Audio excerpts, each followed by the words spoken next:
selamat datang kembali di video perkuliahan pengantar analisis real 1. Kali ini kita akan membahas sifat keterurutan himpunan bilangan real. Oke, pertama kita akan membahas sifat aljabar himpunan bilangan real. Oke, secara aljabar himpunan bilangan real itu membentuk struktur lapangan terhadap operasi penjumlahan dan perkalian. Nah, operasi sendiri, atau lebih khususnya operasi biner, tentunya kalian sudah sangat mengenal ini dan sudah menggunakannya dari sejak pertama kali kalian mengenal berhitung. Mungkin dari zaman SD atau mungkin lebih awal lagi kalian sudah biasa menjumlahkan dua buah bilangan, mengalikan, membagi atau mengurangkan. Nah, secara formal operasi biner itu didefinisikan sebagai kalau bintang itu adalah suatu operasi biner pada S dan di mana S itu adalah himpunan yang tak kosong, maka si bintang itu sebenarnya adalah suatu pemetaan dari himpunan hasil kali silang S cross S pada S. Berarti si bintang itu mengaitkan setiap pasangan terurut A, B di S cross S ke tepat satu unsur A bintang B di S. Oke, ini akan kita bahas lebih detail lagi tentang operasi biner ini nanti di kuliah aljabar abstrak. Nah, namanya saja aljabar abstrak gitu ya. Nah, operasi binernya kita notasikan dengan notasi yang abstrak juga, bintang gitu. Dan S-nya juga sembarang himpunan. Punya ya abstrak lah gitu ya. Nah, sekarang kita kuliahnya di analisis real, berarti himpunannya udah jelas, yaitu himpunan bilangan real. Dan operasi di bilangan ya sudah jelas juga, yaitu ada jumlahan misalnya. Nah, penjumlahan itu sebenarnya adalah suatu pemetaan dari, kalau kita kita ngomongin penjumlahan pada himpunan bilangan real, maka penjumlahan itu adalah suatu pemetaan dari himpunan R cross R pada R. Begitu juga dengan perkalian di R, itu tidak lain juga adalah suatu pemetaan dari R cross R pada R. Nah, oke, seperti yang saya bilang tadi, si himpunan bilangan real itu terhadap operasi penjumlahan dan perkalian itu kalau secara aljabar dia membentuk suatu struktur yang disebut dengan lapangan. Apa sih artinya dia membentuk lapangan? Artinya R dengan kedua operasi ini memenuhi sifat-sifat berikut. Yang pertama adalah operasi penjumlahan tersebut bersifat komutatif di R. Artinya komutatif artinya apa? Artinya posisinya bisa dibalik, artinya kita mau menjumlahkan A ditambah B dulu atau B ditambah A dulu, ya hasilnya sama saja.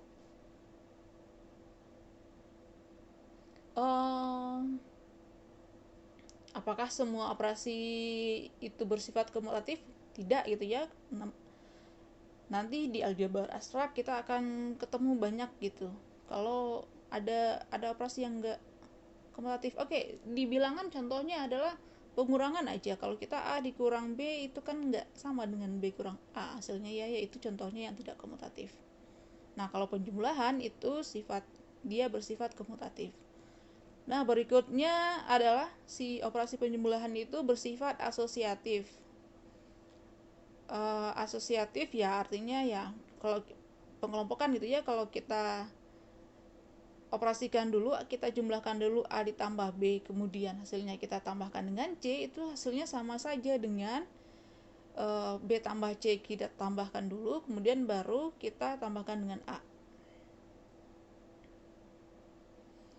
Yang ketiga, di R itu ada unsur yang kita sebut sebagai unsur identitas dari operasi penjumlahan. Kalau unsur identitas artinya adalah kalau kita ambil sembarang A di R, maka A ditambah unsur identitas tersebut itu hasilnya sama dengan unsur identitas tersebut ditambah A, dan hasilnya adalah A itu sendiri. Kira-kira bilangan apa yang kalau kita jumlahkan dengan sembarang unsur di R adalah sembarang unsur di R itu? Ya, tentu saja kita sudah tahu bahwa bilangan tersebut adalah 0.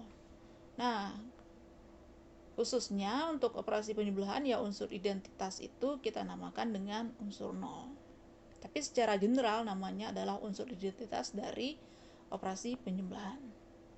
Oke, yang keempat adalah kalau kita mengambil sembarang unsur di R, maka dia punya pasangan atau balikan lagi yang ada di R juga. Dan sifatnya apa pasangannya tersebut? Sifatnya adalah kalau kita jumlahkan dia dengan pasangannya, maka hasilnya adalah si unsur identitas. Nah, kalau terhadap operasi penjumlahan, pasangannya si A itu adalah min A. Oke, kenapa? Karena A ditambah min A itu hasilnya sama dengan min A ditambah A dan hasilnya sama dengan 0.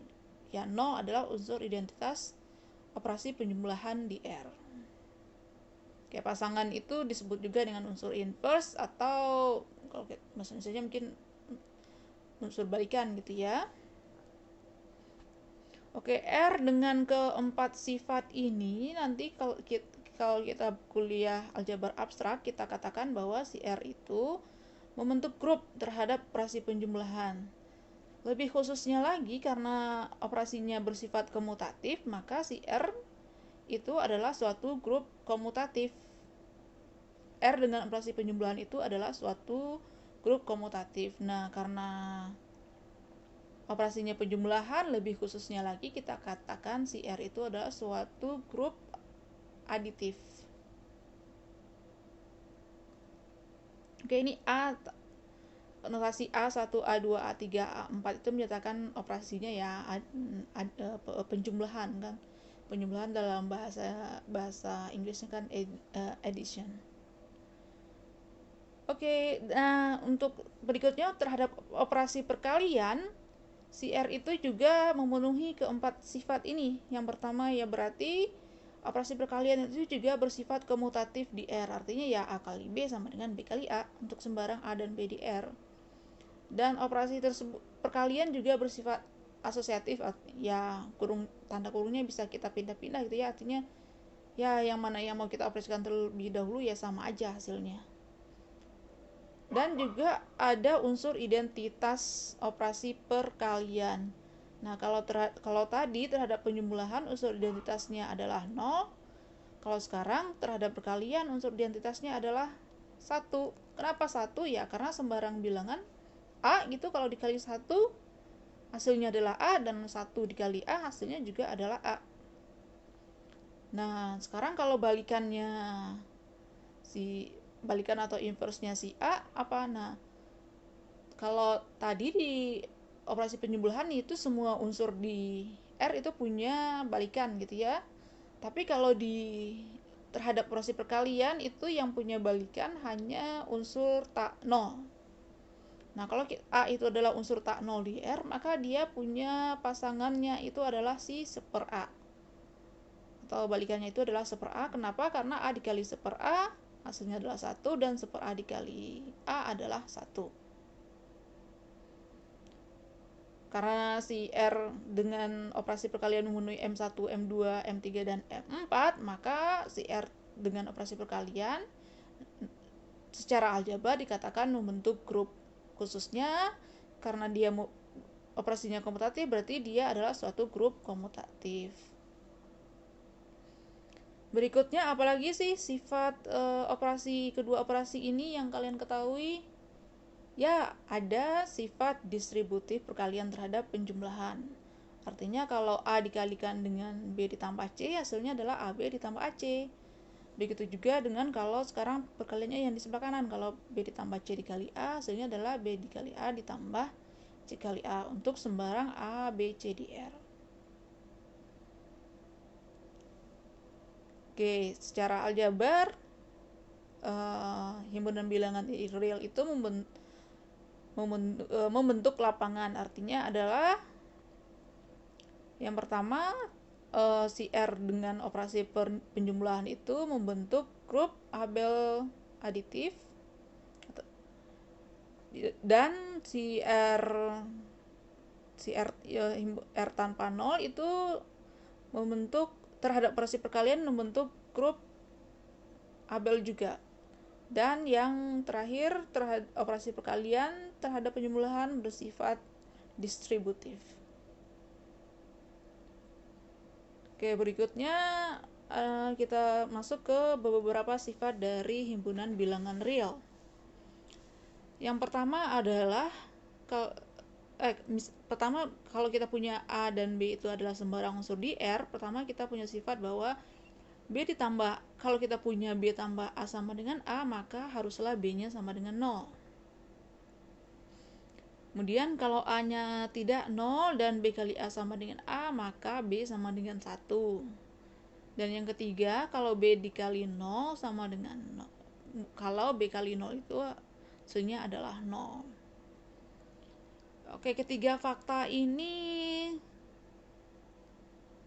tentunya sudah, menurut kalian sudah sangat jelas gitu ya, apalagi menurut orang awam gitu ya, ngapain sih dibahas lagi gitu ya, udah jelas gitu ya.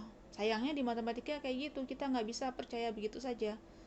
Semua yang kayaknya obvious atau jelas itu ya tetap harus kita verifikasi dulu, ini benar atau enggak gitu ya. Ya, sebagai anak matematika, efek sampingnya kalian itu seharusnya akan jadi lebih kritis gitu ke depannya. Kalian tidak bisa mempercayai suatu berita atau suatu informasi begitu saja tanpa memverifikasi kebenarannya terlebih dahulu.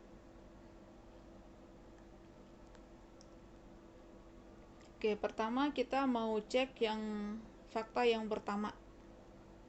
Info yang pertama ini, apakah ini benar atau tidak? Oke, kita mau coba buktikan.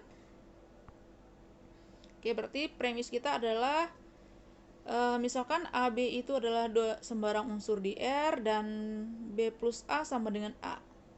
Tujuan kita adalah ingin membuktikan B sama dengan 0. Oke, perhatikan kita punya B ditambah A sama dengan A, itu dari premis ya. Nah, sekarang pada persamaan yang pertama itu kedua ruasnya kita tambahkan dengan min A. Ingat, harus kedua ruas ya, kalian harus adil. Kalau yang di kiri dikasih min A, ya yang di kanan juga harus dikasih min A. Oke, tahapan berikutnya, karena operasi penjumlahan itu bersifat asosiatif, berarti B plus A dikurung ditambah min A, itu tanda kurungnya bisa dipindah, jadinya B ditambah A plus min A. Nah, A plus min A ini sendiri hasilnya adalah 0 menurut sifat eksistensi unsur balikan atau unsur inverse atau unsur negatif dari operasi penjumlahan atau A4 gitu ya. Nah, kemudian si B ditambah 0 itu sendiri hasilnya adalah B, karena 0 adalah unsur identitas operasi penjumlahan. Jadi terbukti kita punya B-nya sama dengan 0. Buktikan teorema 212 bagian ketiga. Berarti premis kita sekarang adalah misalkan B itu adalah sembarang unsur di R dan tujuan kita adalah ingin membuktikan bahwa B dikali 0 itu adalah 0. Ada banyak cara sebenarnya ingin menunjukkan bahwa dua buah bilangan sama, X dan Y sama, dan alternatifnya yang akan kita pilih adalah kita ingin menunjukkan bahwa kalau B ditambah B kali 0 itu sama dengan B. Oke, mari kita cek. B ditambah B kali 0 sama dengan B itu sendiri sama dengan B dikali 1, karena 1 itu adalah unsur identitas operasi perkalian. Sehingga B ditambah B kali 0 sama dengan B dikali 1 ditambah B dikali 0. Dan kita tahu bahwa operasi perkalian terhadap penjumlahan itu bersifat distributif, sehingga kita bisa tulis menjadi B dikali 1 tambah 0. Dan karena 0 itu adalah unsur identitas operasi penjumlahan, maka 1 tambah 0 adalah 1, jadinya B dikali 1.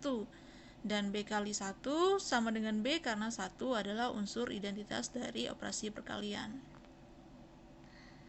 Oke, ini sebenarnya kalau info-info ini ya selama ini kalian terima saja kan ya, udah jelas lah ya, B kali 1 ya B gitu, 1 B kali 0 ya 0. Nah, tapi sekarang enggak, kalian harus jelaskan gitu alasannya apa gitu. Nah, begitu juga dengan pembuktian nanti, entah pembuktian teorema atau tugas-tugas gitu ya. Kalian harus memberikan alasan pada setiap tahapan pembuktian kalian gitu. Nanti apa sih aplikasi kuliah analisis real ini buat kalian gitu ya. Ini kok teoritis banget gitu, apa gitu gunanya gitu ya, kayak nggak bisa, mungkin kalau kalian kuliah statistik kelihatan gitu ya gunanya apa, bisa digunakan untuk sebagai alat penelitian, kalian ngambil sampel terus kalian hasilnya tersebut kalian olah dengan statistik. Nah, kalau mata kuliah teoritis seperti analisis real atau nanti kalian kuliah aljabar abstrak, aplikasinya itu kalau yang terlihat langsung gitu mungkin susah gitu ya, kayak terlihat langsung, tapi paling enggak salah satu aplikasinya itu ke diri kalian itu adalah ke soft skill kalian. Nanti kalian akan jadi lebih kritis dan dalam berargumen kalian nggak bisa sembarangan lagi. Kalian kalau menjelaskan sesuatu itu ada dasar hukumnya gitu ya, nggak atau istilah anak sekarangnya nggak asal bacot gitu ya, tapi ada argumennya gitu. Kalau setiap omongan kalian itu jangan kayak politikus gitu ya, asal ngalor ngidul, nggak jelas juntrungannya gitu. Nah, kalau anak matematika seharusnya kalian jadi, kalau misalnya nanti kalian wawancara kerja gitu, kalian ditanya kenapa ya, kalian udah terbiasa, udah dilatih di matematika untuk memberikan, kalau setiap pernyataan kalian itu ada argumen yang jelas. Nah, kira-kira ya itu adalah salah satu aplikasi atau efek samping dari kuliah ini ke pribadi kalian. Oke, sekarang kita lanjutkan untuk sifat himpunan bilangan real berikutnya. Kalau A, B adalah sembarang unsur di R dan A itu tidak sama dengan 0, kemudian kalau berlaku A kali B sama dengan 1, maka B-nya sama dengan 1/A.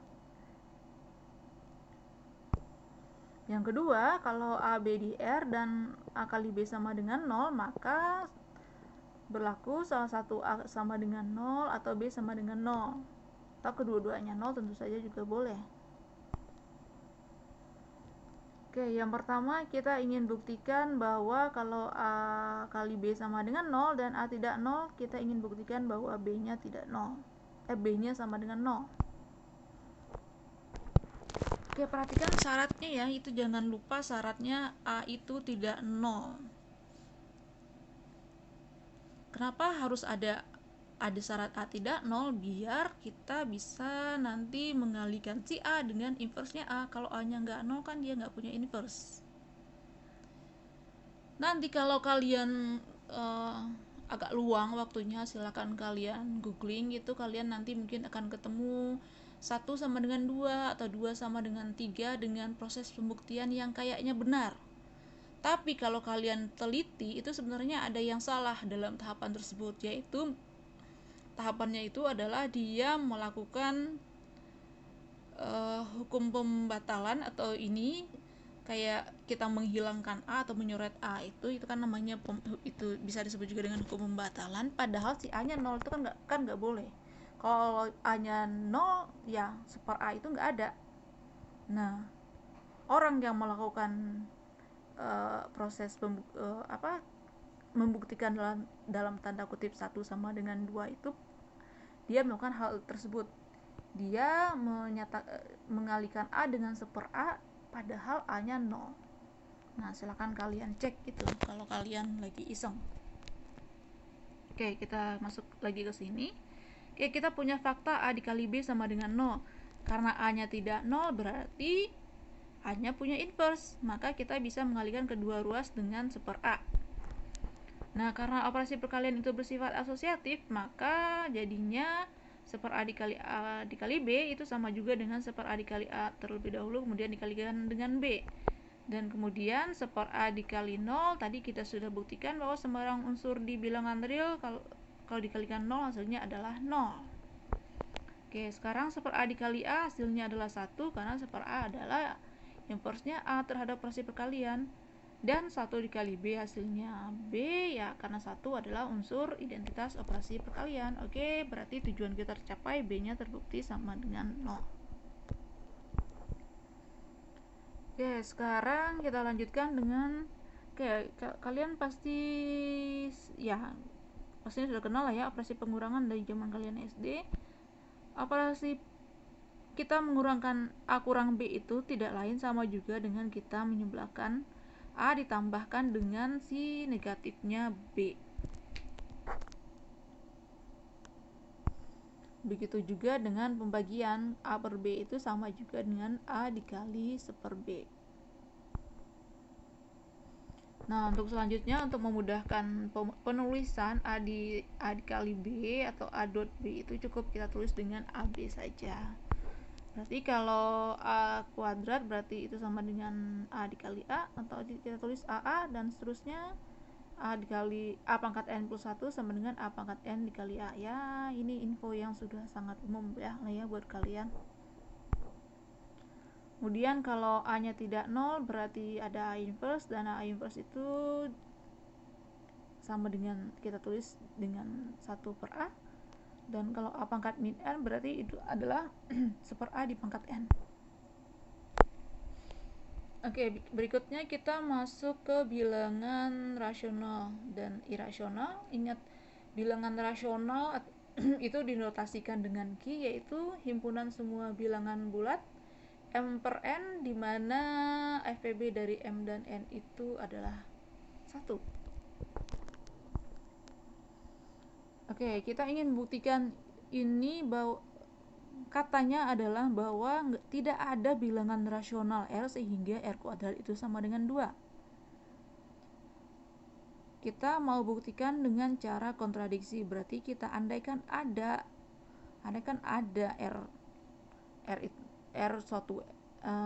suatu bilangan rasional sehingga R kuadrat sama dengan 2. Nah, karena R-nya kita asumsikan bilangan rasional, maka kita bisa tulis R itu dalam bentuk A per B, dengan A dan B-nya itu bilangan bulat, B-nya tidak 0, dan FPB dari A dan B itu 1. Akibatnya, karena R-nya kita ganti dengan A per B dan kita tahu R kuadrat sama dengan 2, berarti sekarang kita punya 2 itu sama dengan A kuadrat per B kuadrat.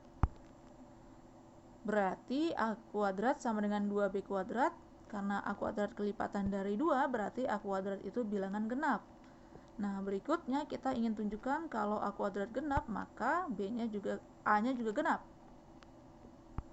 Oke, kita andaikan A-nya ganjil. Kalau A-nya ganjil, berarti di kuliah pertemuan pertama kita bisa tulis A itu sama dengan 2K-1 untuk suatu K bilangan bulat. Akibatnya A kuadrat jadinya 2K-1 dikali 2K-1, dan itu adalah 4K kuadrat dikurang 4K ditambah 1, dan ini adalah bilangan ganjil. Dan ini kontradiksi dengan fakta bahwa A-nya bilangan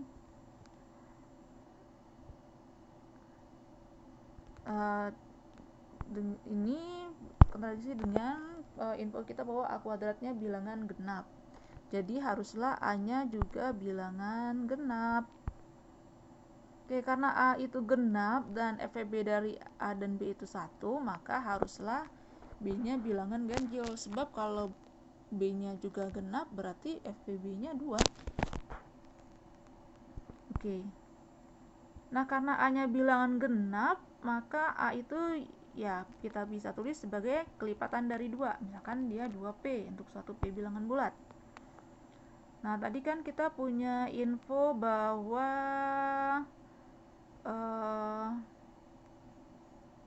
apa ya tadi infonya? Oke, kita punya bahwa A kuadrat sama dengan 2B kuadrat. Berarti A kuadratnya sekarang kita ganti menjadi 2P, berarti kita akan punya 4P kuadrat, jadi sama dengan 2B kuadrat.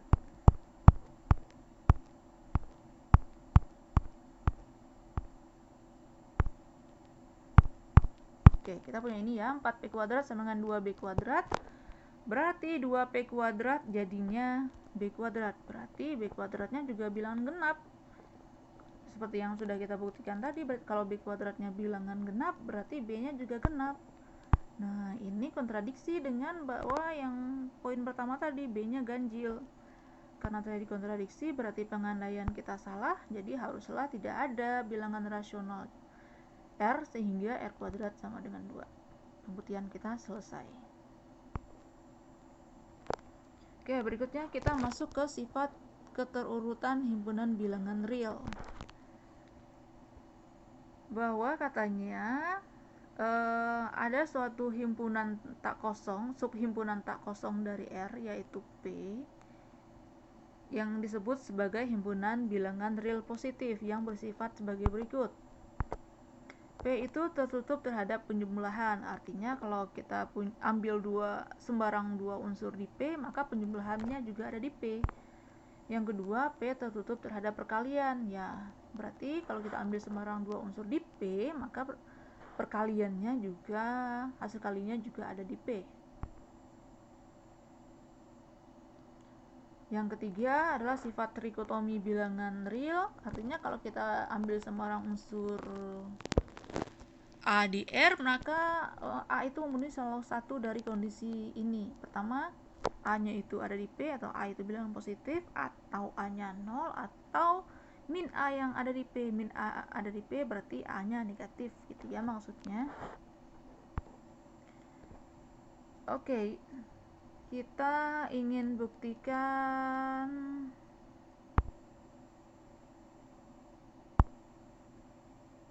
enggak.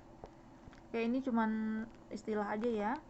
Kalau A ada di P, berarti kita tulis A itu besar dari 0. Dan kita katakan A itu positif. Dan kalau A itu ada di P gabung 0, berarti kita tulis A-nya besar sama dengan 0. Dan A dikatakan bilangan yang non-negatif. Nah, kalau min A ada di P, kita tulis A kecil dari 0 dan kita katakan A itu bilangan negatif. Nah, kalau min A ada di P gabung himpunan yang isinya 0, maka kita tulis A itu kecil sama dengan 0 dan A dikatakan bilangan non-positif. Oke, kita lanjut ke definisi berikutnya. Kalau A min B itu ada di P, berarti kita tulis A-nya besar dari B atau B kecil dari A. Kemudian kalau A min B ada di P gabung 0, di P gabung himpunan yang isinya 0, maka kita tulis A besar sama B atau B kecil sama dengan A. Oke, akibatnya kalau A, B itu ada di R, maka berlaku salah satu dari kondisi ini. Yang pertamanya itu A besar dari B, atau A-nya sama dengan B, atau A-nya kecil dari B. Berlaku salah satunya gitu ya. Dan kalau A kecil sama dengan B dan B kecil sama dengan A, maka haruslah A-nya sama dengan B. Oke, berikutnya kalau kita punya A, B, dan C itu sembarang unsur di R, sama kalau A itu besar dari B dan B besar dari C, maka haruslah A-nya besar sama dengan C, atau ini disebut juga bersifat transitif gitu ya, urutan itu bersifat transitif. Kemudian kalau A itu besar dari B, dan maka untuk sembarang bilangan real C ya A tambah C besar dari B tambah C.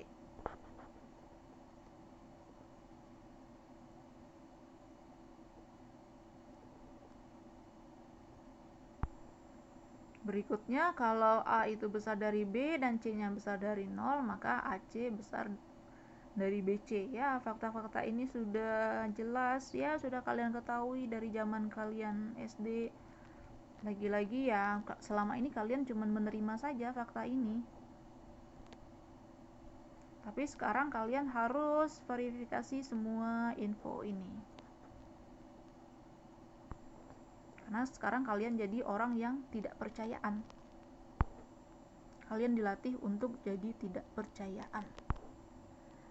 Oh iya, yang keempat ada lagi, kalau C A besar dari B dan C nya kecil dari 0, berarti AC kecil dari BC. Oke, yang tadi silakan kalian buktikan ini ya, silakan dicoba sendiri. Oke, sifat berikutnya adalah kalau kita punya A itu adalah bilangan real yang tak 0, maka A kuadrat besar dari 0. Ya, ini juga info yang sudah sangat jelas. 1 besar dari 0, ya apalagi ini ya, udah jelas banget gitu ya. Kemudian kalau N itu bilangan asli, ya N itu besar dari 0. Ya, ini jelas semua gitu. Kenapa harus dicek lagi? Ya begitulah kuliah Unreal. Oke, kita mau cek yang pertama. Kalau A nya nggak 0, kita mau tunjukkan A kuadrat itu besar dari 0.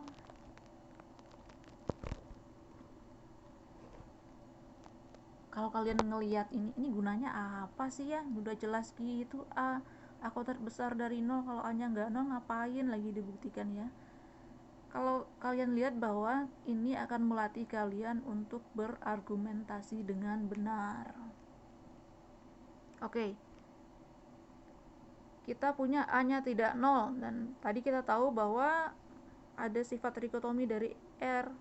Kalau trikotomi berarti ada 3 gitu ya. Kalau A nya nggak 0 berarti pilihannya itu adalah A nya negatif, atau kita katakan min A ada di P, atau A nya positif, atau kita tulis A nya ada di P.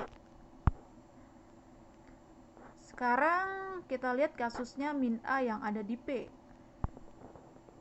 Karena P tertutup terhadap operasi perkalian, maka si A kuadrat yang tidak lain adalah min A dikali min A itu ada di P. Oke, sebenarnya min A dikali min A itu sama dengan A kuadrat, itu harus kalian cek juga fakta ini. Ini sebenarnya nggak langsung ya, tapi di sini langsung dipakai. Itu ada di soal latihan. Silahkan dicek bahwa min A dikali min A sama dengan A kuadrat. Hal receh gini ya harus dibuktikan gitu ya di kuliah Unreal. Kalau kalian, kalau bukan orang matematika ya pakai sajalah gitu ya. Tapi kalau kita orang matematika ya kita harus cek. Dan kita harus tunjukkan kebenaran apa yang kita bilang. Oke. Sekarang kalau A nya ada di P.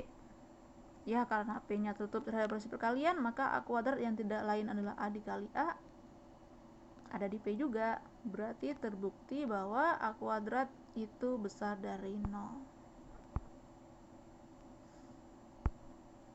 Oke, sekarang kita ingin buktikan yang bagian teorema 218 bagian 2 dan ketiga. Yang pertama adalah bagian kedua, 1 itu besar dari 0. Ya, kita dari fakta yang pertama atau teorema 218 bagian pertama tadi kan adalah kalau A itu bilangan real yang tak 0, maka A kuadrat besar dari 0.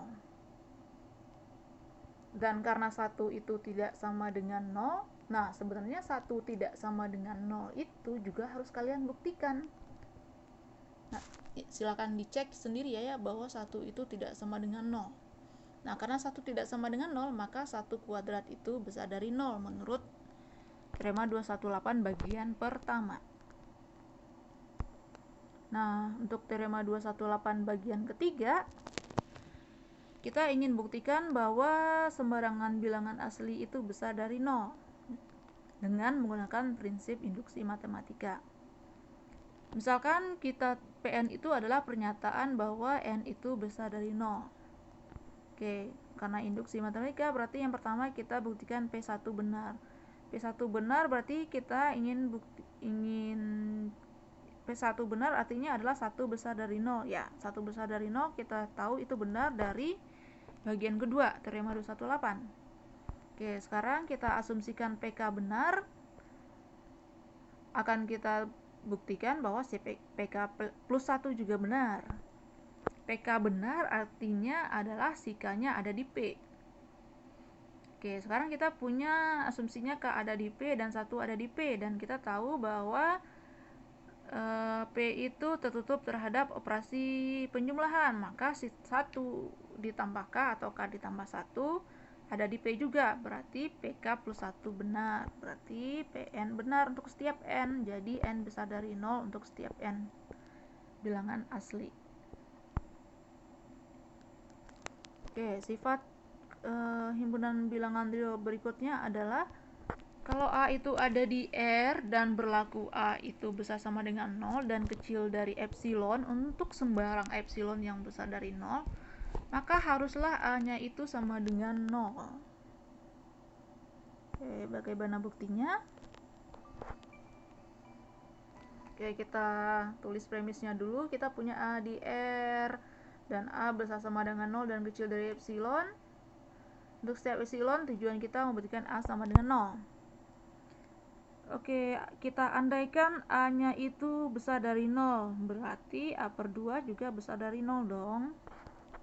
Karena A per 2 itu adalah A dikali 1 per 2, dan A dengan 1 per 2 itu adalah bilangan yang positif, maka perkaliannya juga bilangan positif. Sekarang kita pilih epsilonnya sama dengan A per 2, karena A per 2 nya besar dari 0 ya. Tadi kan syarat epsilonnya itu adalah sembarang bilangan ya real yang besar dari 0, berarti boleh dong kita pilih epsilonnya sama dengan A per 2. Nah, karena A per 2 itu kecil dari A, padahal info kita adalah A itu kecil dari epsilon, untuk sembarang epsilon, berarti ini kontradiksi. Jadi pengandaian kita salah, jadi haruslah A nya sama dengan 0. Oke, berikutnya kalau A kali B sama dengan 0, besar dari 0, maka berlaku pertama kalau kita A-nya besar dari 0, maka B-nya juga 0, besar dari 0. Atau kalau A-nya kecil dari 0, berarti B-nya juga kecil dari 0. Ya, info ini juga kalian sudah tahu lah ya. Tapi sekarang kita lagi-lagi tidak cukup tahu, sekedar tahu saja, kita harus buktikan kebenarannya. Oke, premis kita adalah AB besar dari 0. Karena A kali B besar dari 0, maka menurut teorema 212 bagian kedua, A tidak 0 dan B tidak 0 ya. Karena tadi teorema 212 bagian kedua kan mengatakan bahwa A dikali 0 atau tadi B kali 0 sama dengan 0 gitu ya. Berarti kalau salah satunya 0, perkaliannya akan 0, berarti karena A kali B itu besar dari 0, berarti kedua-duanya tidak 0. Kedua-dua dari A dan B maksudnya enggak 0. Nah, karena A-nya enggak 0, maka menurut sifat trigonometri A itu kalau enggak negatif atau bilangan yang positif. Sekarang asumsikan A itu bilangan yang positif, maka 1 per A juga positif. Karena P itu tertutup terhadap operasi perkalian, maka 1 per A dikali 1 per AB, karena 1 per A itu positif dan AB juga positif. Dan 1 per A dikali AB itu hasilnya adalah B. Oke, tahapannya ya kita pakai sifat asosiatif operasi perkalian terlebih dahulu, kemudian 1 per A dikali A sama dengan 1, karena 1 per A adalah inversnya A gitu ya, dan 1 kali B sama dengan B, karena 1 adalah unsur identitas operasi perkalian. Jadi kita punya A, tadi asumsinya A nya besar dari 0, ternyata diperoleh B nya besar dari 0. Oke, berarti yang kondisi 1 teorema 2110 bagian 2110 itu terbukti. Nah, untuk yang kedua itu berarti sekarang tadi kan pilihannya adalah A-nya besar dari 0 atau A-nya kecil dari 0. Sekarang bagaimana kalau A-nya kecil dari 0? Berarti 1 per A juga kecil dari 0. Karena 1 per A kecil dari 0, berarti negatifnya 1 per A ada di P. Dan karena P itu tertutup terhadap operasi perkalian, maka min 1 per A dikali AB itu sama dengan min 1 per A dikali A dikali B, itu min 1 per A dikali A nanti jadinya min 1 dikali B sama dengan min B, itu lagi-lagi harus kalian buktikan juga bahwa min 1 kali B itu sama dengan min B. Sangat jelas kelihatannya, tapi bagaimana buktinya? Apakah sesimpel itu? Biasanya malah yang terlihat sangat jelas itu kadang untuk membuktikan malah agak susah gitu. Silahkan kalian coba sendiri. Oke, karena min B nya besar dari 0 berarti B nya kecil dari 0. Berarti terbukti ya. Jadi kalau AB itu besar dari 0, pilihannya itu adalah kalau A nya besar dari 0 berarti B nya juga besar dari 0, atau kalau A nya kecil dari 0 maka B nya kecil dari 0. Ya, intinya adalah ini adalah info yang sudah kalian terima selama ini, bahwa bilangan positif kali positif hasilnya positif, dan negatif kali negatif hasilnya adalah positif.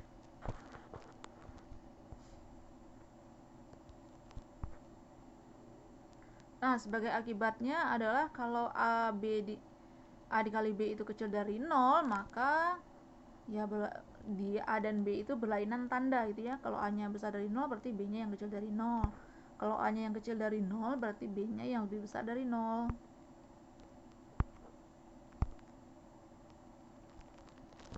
Nah, sekarang kita akan menggunakan sifat keterurutan himpunan bilangan real ini untuk beberapa ketaksamaan, untuk membuktikan beberapa ketaksamaan. Yang pertama adalah jika A dan B itu besar sama dengan 0, maka A itu kecil dari B jika A kuadrat kecil dari B kuadrat, dan A kuadrat kecil dari B kuadrat kecil sama jika dan hanya jika akar A kecil dari akar B.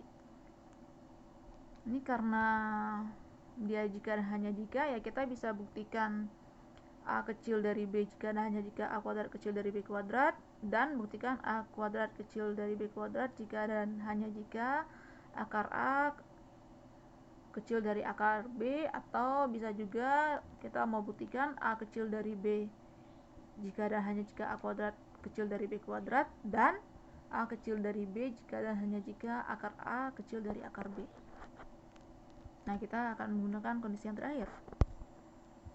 Oke, yang pertama kita ingin buktikan bahwa A kecil dari B jika dan hanya jika A kuadrat kecil dari B kuadrat untuk kasus A nya besar dari 0 dan B nya besar dari 0. Untuk yang A nya sama dengan 0, silahkan kalian coba sendiri. Oke, sebelumnya perhatikan fakta bahwa B kuadrat dikurang A kuadrat itu tidak lain adalah B min A dikali B plus A. Nah, tadi kita tahu bahwa B dan A itu keduanya besar dari 0, maka B plus A itu juga besar dari 0. Oke, sekarang kita ingin membuktikan bagian dari kiri ke kanan, berarti sekarang kita pandang, kita punya premis A nya yang lebih kecil dari B. Karena A nya kecil dari B, berarti B min A itu besar dari 0. Oke, pada persamaan di atas, karena B min A besar dari 0 dan B plus A besar dari 0, maka hasil perkaliannya juga besar dari 0. Berarti B kuadrat dikurang A kuadrat besar dari 0. Berarti dengan perkataan lain, B kuadrat besar dari A kuadrat. Nah, selanjutnya sekarang premis kita adalah A kuadrat yang lebih kecil dari B kuadrat. Karena A kuadrat kecil dari B kuadrat, berarti B kuadrat dikurang A kuadrat besar dari 0. Nah, karena B kuadrat kurang A kuadrat sama dengan B min A dikali B plus A, berarti tadi di teorema 218 bilang bahwa si B min A dan B plus A itu dua-duanya harus positif atau dua-duanya harus negatif. Nah, karena B plus A itu positif, mau tidak mau B min A nya yang juga harus positif. Karena B min A positif, berarti B besar dari 0. Berarti B besar dari A gitu ya, sorry. Dan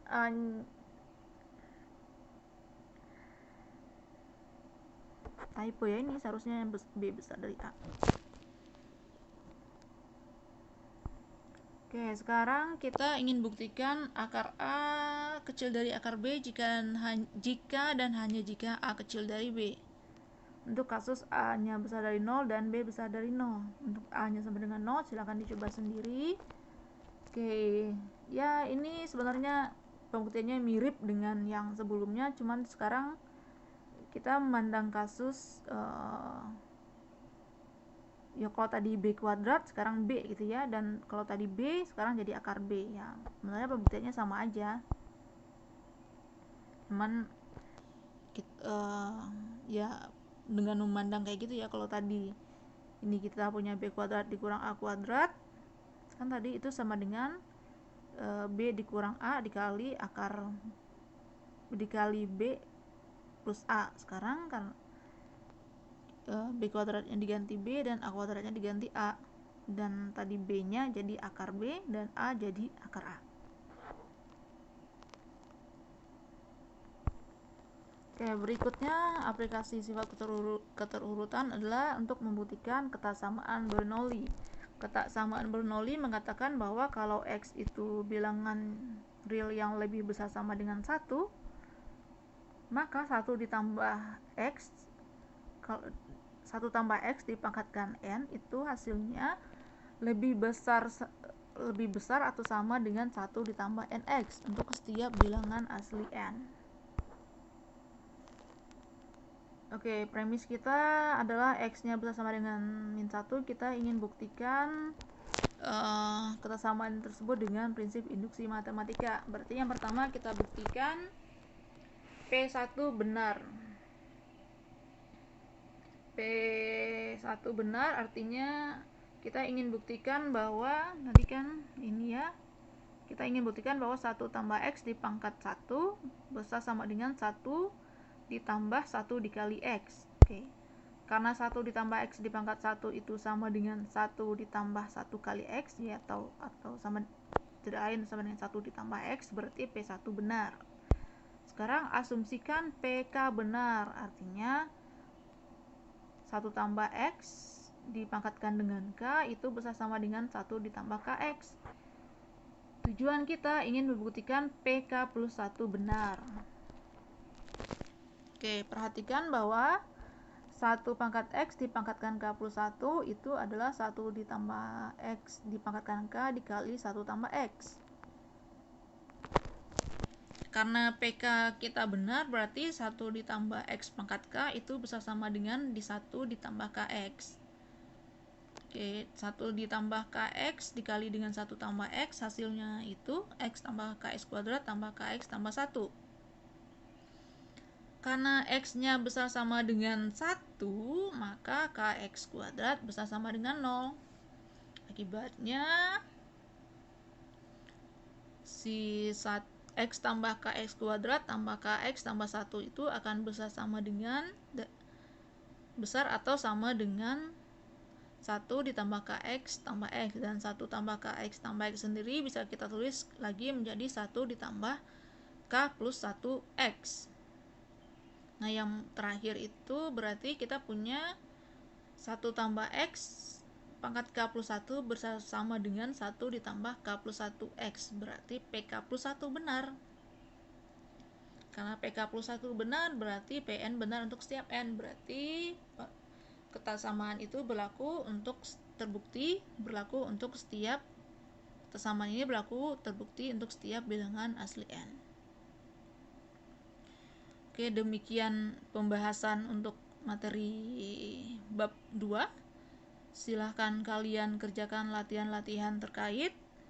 Jika ada pertanyaan, silahkan tulis di kolom komentar. Untuk latihan silahkan dikerjakan sendiri.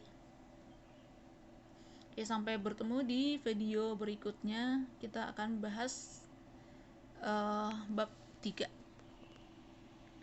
Bukan. Bab 3 atau sub 22 ya? Oke. Pokoknya sampai ketemu pada video berikutnya.